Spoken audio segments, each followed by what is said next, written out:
I mean, what a mess. You go and beat Texas in Austin, obviously beat the crap out of my Tigers. I mean, hey, you got me there. But how many times did Carson Beck get sacked? Like, I mean, they planted the guy over and over, and Ole Miss beats Georgia. I mean, I'm on the outside of this thing looking in, and the last time I checked, Georgia was supposed to be a front runner for the national championship. And don't give me this whole thing of the SEC is beating up on one another. I get that at times, but this, Georgia could only muster 10 points the entire game. I think the most exciting thing that happened on the Georgia sidelines is when the squirrel got loose. So I don't know what is going on. I have no clue, but Lane Kiffin, the Bill Clinton of college football, came in. Jackson Dart even got hurt. Came in and beat these guys 28-10, and it's just a head scratcher. I am shocked that Georgia played this down. I'm shocked that Ole Miss played this up, if that makes sense. I mean, it just did not make sense what happened.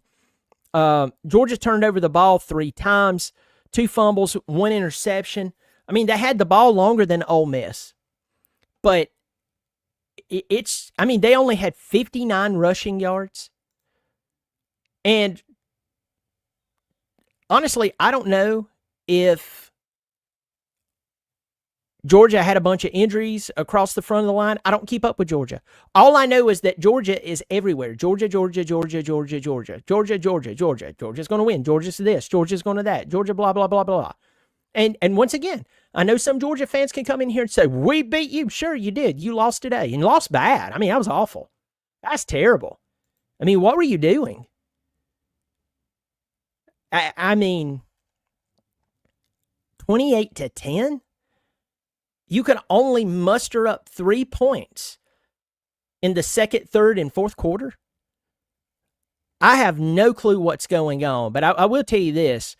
Carson Beck, something's up with him because like a year ago, the guy was, he was just dropping dimes everywhere. He had 9,000 yards passing, and you get him into this season, it's not there. It's not there at all. And so, 2,300 yards, 17 touchdowns, 11 interceptions for the season.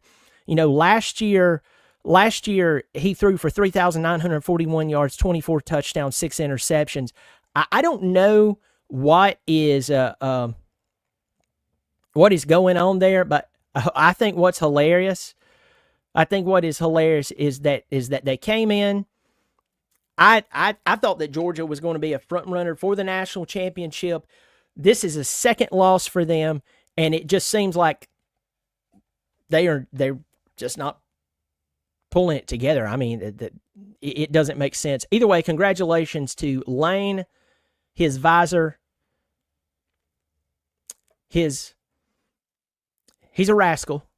He does what he does. He has that look on his face. That's the thing about Lane. You can look at Lane in the face, and he always has that look that he's hiding something and that he knows he's about to be questioned. He's about to be questioned by the authorities. He does. He has that look. It's funny.